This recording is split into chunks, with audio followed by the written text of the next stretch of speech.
Vamos a leer Mateo 8, del 1 al 17.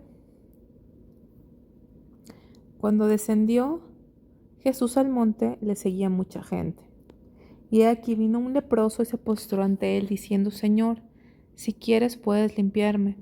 Jesús extendió la mano y le tocó, diciendo: Quiero, sé limpio. Y al instante su lepra desapareció. Entonces Jesús le dijo: Mira, no lo digas a nadie, sino ve, muéstrate al sacerdote y presenta la ofrenda que ordenó Moisés para testimonio de ellos.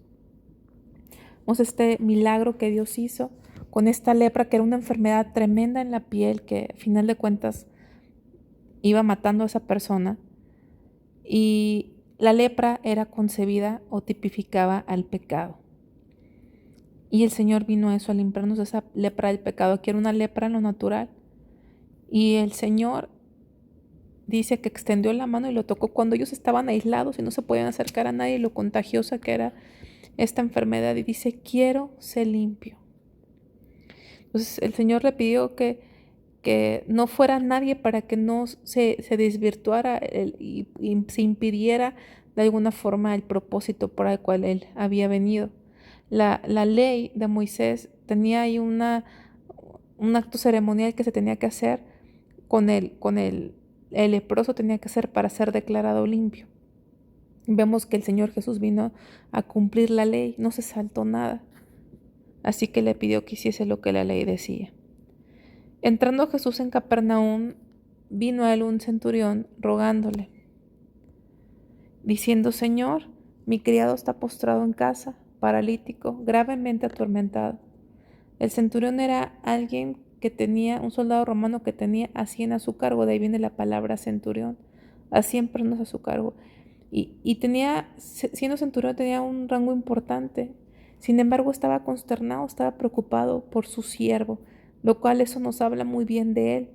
Quizá a otra persona no le importaría, no andaría buscando ayuda para su siervo. Pues ya si está grave, se va a morir, pues se muere, tengo más.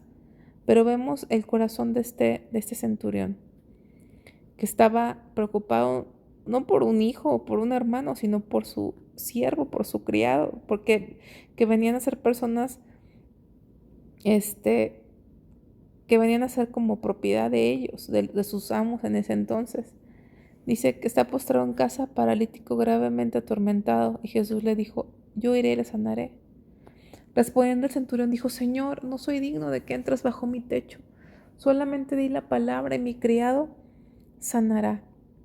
El centurión era gentil, y de acuerdo a la ley de la Moisés, cuando tú entras bajo el techo de un gentil, eras declarado impuro.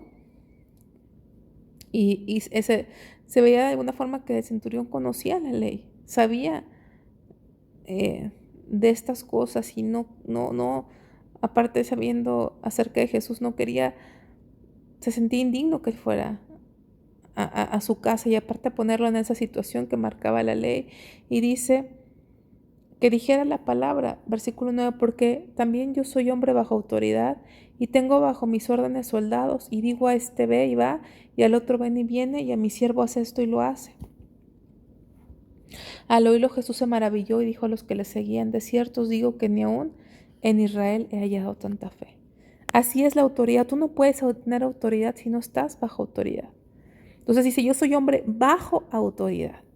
Y entonces, porque estoy bajo autoridad, autoridad delegada, yo tengo la autoridad de decirle a mis soldados: haz esto, y lo hacen.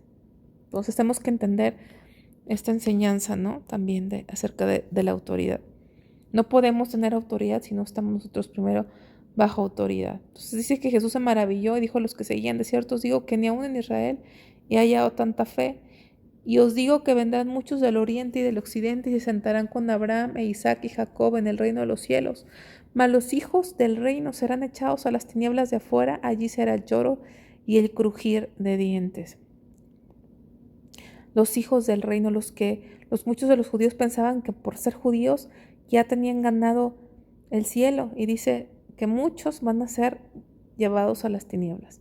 Aún en nuestros tiempos muchos cristianos, hijos de cristianos, piensan que porque nacieron en cuna cristiana van a ir al cielo, y también están engañados, como muchos judíos que no tienen un encuentro genuino con Dios. Entonces Jesús Dijo al centurión: ve, y como creíste, te sea hecho.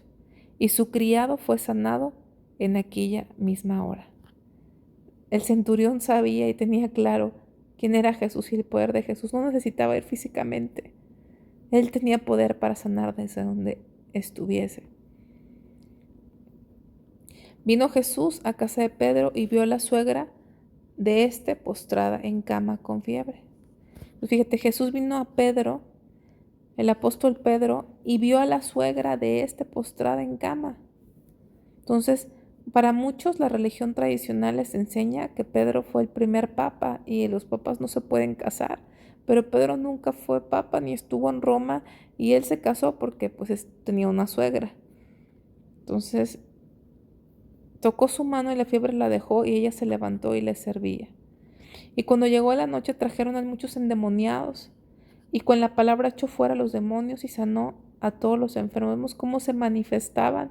Estaba desatado, realmente descontrolado el mundo espiritual demoníaco con esta venida a la tierra de Jesús.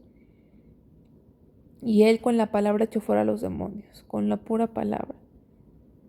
Para que se cumpliese lo dicho por el profeta Isaías cuando dijo: él mismo tomó nuestras enfermedades y llevó nuestras dolencias. Él llevó todas nuestras enfermedades y todas nuestras dolencias. La lectura del día de hoy, día 10.